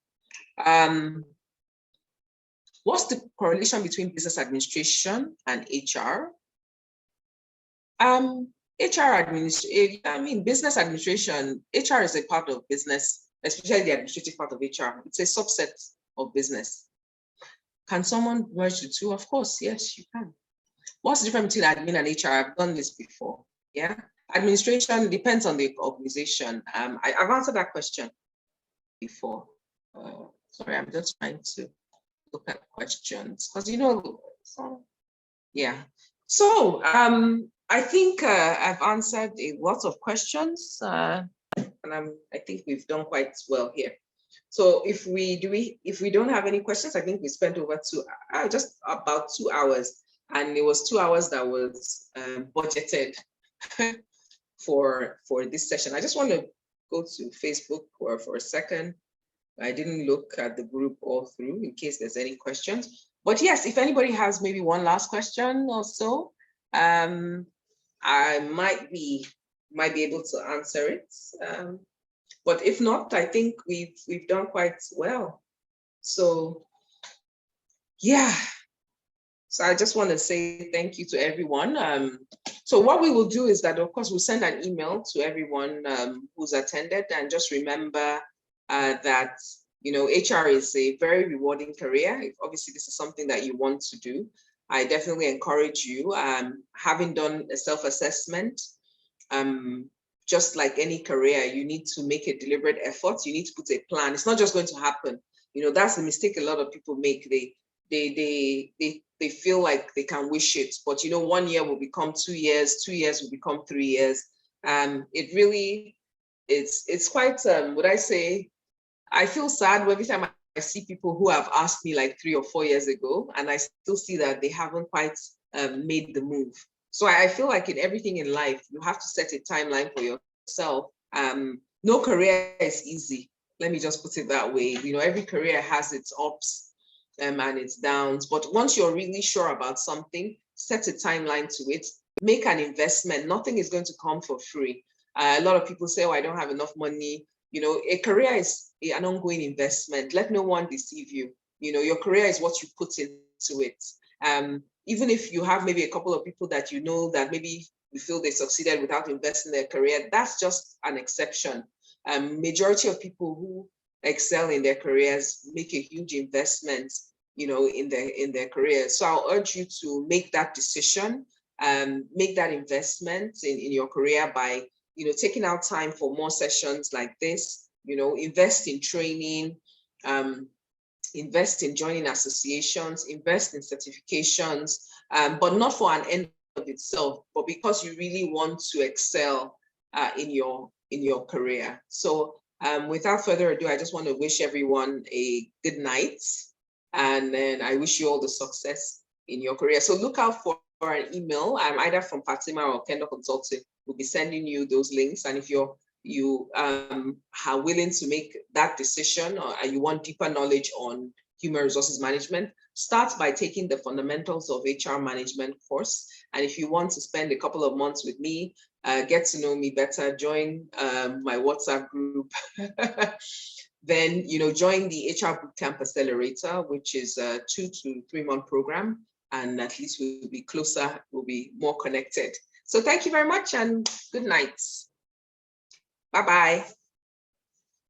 Thank you.